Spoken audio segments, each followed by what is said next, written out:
여러분 안녕하세요. 하와이의 박미입니다. 이곳은 좀 젊은이들이 많이 좋아하는 하와이 다운타운의 솔트라는 곳인데요. 저는 저녁 식사를 하고 지금 커피 한 잔, 스타벅스가 있어서 커피를 하나 만들었습니다.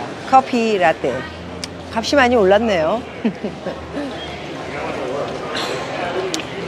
역시 이곳은 젊은 친구들이 상당히 많네요. 여기는 휘트니스 운동하는 데도 있고요. 그리고 저녁에는 바들이 좀 있어서 술 한 잔씩 할 수 있고, 또 저녁도 먹으면서 데이트를 즐기기도 하더라고요. 저야 뭐 데이트할 일이 없어가지고. 그렇지만 생각해보면 이 솔트라는 데가 하와이 사람들은 상당히 인기도 있고 좋아하는데 너무 규모가 적어서 저에게는 본토의 뉴욕이나 LA의 로데오, 뭐 다운타운도 마찬가지고요. 너무 큰 곳에 본토는 아마도 솔트 이런 거에 한 10배? 10배. 이 정도 스케일의 규모를 가지고 있는 그런 곳들이 상당히 많습니다. 오히려 여기로 오면은 본토에 가고 싶다라는 생각이 들 정도입니다. 그만큼 제가 앉아 있는 이곳은 젊은이들이 좋아할 만한 본토의 그림이 이 안에 있다, 이런 말씀을 드리고요.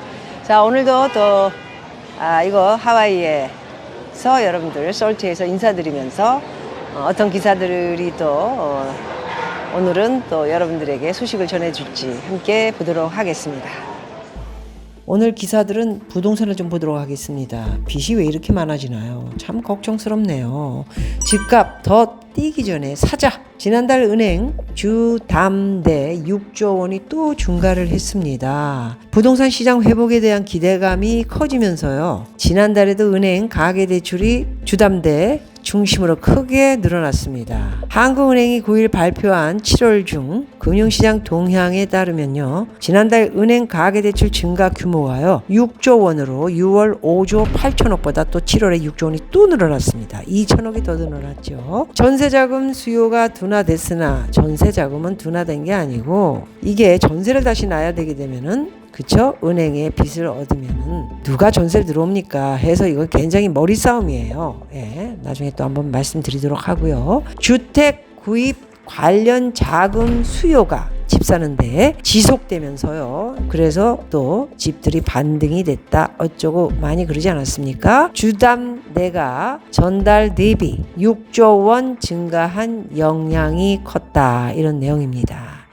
같은 기간에 거기다 기업 대출도 8조 7천억, 그리고 은행의 완화적 대출 태도 등으로 6월에 5조 5천억과 비교해 증가 규모가 확대됐습니다. 거기다 또 대기업 대출도 3조 8천억은 분기 말 일시 상한분 재취급, 기업 운전 자금 수요 등으로요. 전월 2조 4천억보다 증가폭이 또 커졌습니다. 중소기업 대출은 4조 9천억도 일부 은행의 대출 확대 노력, 기업의 부가가치세 납부 관련 자금 수요 등으로요. 6월 3조 1천억 대비 증가폭이 또 확대됐습니다.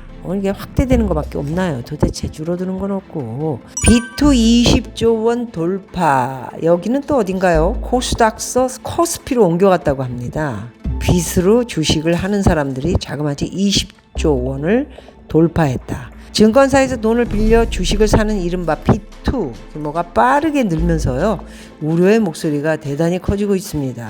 이거 어떻게 됩니까? 주식이 이게 너무 많이 올라 있어서 발 빼지도 못하고 큰일 났습니다. 와르르 하고 무너지면 한 방에 다 가버릴 것 같습니다. 금융투자협회에 따르면요. 국내 신용거래 융자 잔고는요. 20조 4,326원으로 집계됐다고 합니다. 지난 2일 20조 원을 넘어선 뒤 5거래일 연속 20조 원대를 웃돌고 있습니다.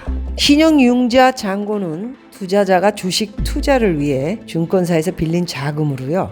주가 상승을 기대해 빚을 내 주식에 투자하려는 수요가 많을수록 늘어난다는 내용입니다. 시장별로 살펴보면 코스피 신용거래 융자 잔고 규모는요 10조 4,645억 원이고요. 코스닥은 9조 9,039억 원으로 집계됐습니다. 이 중에 코스피 잔고는 점차 늘어나며 연중 최고치를 경신하고 있고요. 코스피 시장 잔고가 10조 원을 넘어선 건 지난해 9월 23일 이후에 10조 280억입니다. 10개월 만이라고 하네요. 코스피 잔고가 증가세를 보이는 반면 코스닥 잔고는 안정세를 되찾는 모습이다. 코스닥 잔고는 지난달 28일 10조 원 밑으로 내려온 이후 줄곧 9조 원대를 유지하고 있다. 통상 신용거래 융자 잔고는요. 코스피 시장이 코스닥 시장보다 규모가 크다. 하지만 올해는요 2차 전지 열풍으로 코스닥이 코스피 잔고를 크게 압도하기도 했다. 실제 지난 3월 22일부터 지난달 27일까지 약 4달간 코스닥 시장의 신용융자 잔고가요 코스피 시장을 뛰어넘은 바 있습니다. 코스피 코스닥 신용융자 잔고 합산 규모가 20조 원을 육박하는 수준이라는 점에서 B2 과열에 대한 경고가 나오고 있습니다. 이제서야요. 최근에 2차 전지에 이어 상온, 초, 전도체, 로봇 등을 중심으로 급등주 따라잡기 현상이 나타나면서 B2도 늘고 있는 것으로 풀이되고 있습니다. 아니 도대체 2차 전지라는 게 이게 정말 수익이 나는 것도 아닌데 왜 이렇게 많이 오르는지 하면서도 글쎄요. 나이가 있으신 분들은 뭐 이게 먹을 게 없는 거 뻔히 알고 잘못 걸려들면 돈 한 푼도 못 찾고 시간만 질질질 끌다가 진짜 돈 벌 기회를 오히려 그때 돈을 벌 수 있는 기회를 놓칠 수도 있는데 그런 거를 통박을 재기가 그렇게 쉽지 않죠. 그래서 어찌됐든 이런 로봇 등을 중심으로 급등주 따라잡기 현상이 나타나면서 B2도 늘고 있다는 것으로 풀이되고 있습니다. 돈이 있어도 빚을 갚지 않는 시대. 젊은 친구들 무슨 생각을 갖고 이렇게 빚을 내서 이자 내면서 돈을 은행에 킵하고 뭘 노리는 건지 지금 시장이 노릴 수 있는 것이 공부가 안 된 젊은 친구들에게는 하나도 없어 보이는데 제 생각입니다. 죄송합니다. 한국의 가계부채는 역대 최대치를 향해 달려가고 있죠. 지난해 말 기준 국내 총생산 GDP 대비 가계부채 비율은 105%로 세계 3위였지만 한국에만 적용되는 건 뭐 있죠? 전세 보증금이 포함되지 않았기 때문에 아마도 전세 보증금을 감안하면 한국의 가계부채는 전 세계 최고 수준 1위라는 말입니다. 그래서 이창용 한국은행 총재도 GDP 대비 가계부채 비율이 계속 늘어나면 한국 경제에 불안 요소로 작용하기 때문에 더 이상의 파이를 키울 수 없을 겁니다. 정교한 정책 대응이 필요하다라는 말을 이창용 총재도 말씀을 하셨네요. 자, 여기저기에서 파열음은 들리는데요. 어디가 어떻게 뭐가 잘못됐는지 지금 서로가 정부도 그렇고요.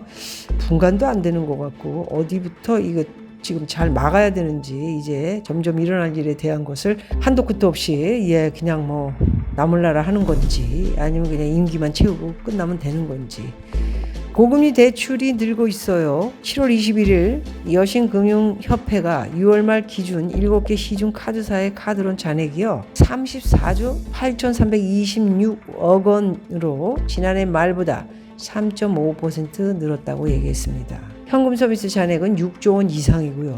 어마어마하네요. 리볼빙 잔액도 7조 원. 계속해서 증가세이고요. 계속 빚을 내서 통장에 집어넣고 그러면서 뭐 하나 한 끼 잡을까 하고 있는 것 같은데 지금 시장이 심상치 않죠. 먹을 것도 없고요. 높은 금리를 감당하면서까지 카드사 금융을 이용하는 저신용자들의 대출이 늘고 있습니다. 당장의 경제가 와르르 무너지진 않을 것이다. 와르르 무너질 수 있지요. 지금 끝까지 와 있는 것 같습니다. 하지만 정체 모를 불안감은 가시질 않는다.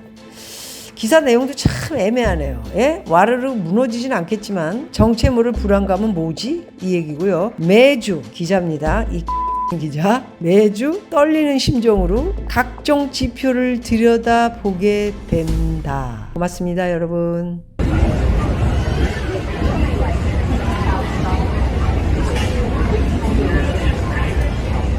여러분 모두 건강하세요. 감사합니다. 마할로.